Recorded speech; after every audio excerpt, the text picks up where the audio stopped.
وَلَنَبْلُوَنَّكُم بِشَيْءٍ مِّنَ الْخَوْفِ وَالْجُوعِ وَنَقْصٍ مِّنَ الْأَمْوَالِ وَالْأَنفُسِ وَالثَّمَرَاتِ ۗ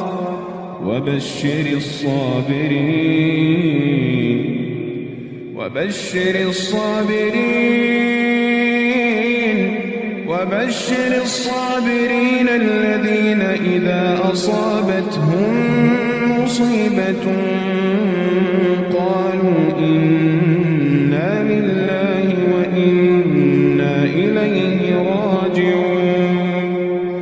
أُولَٰئِكَ عَلَيْهِمْ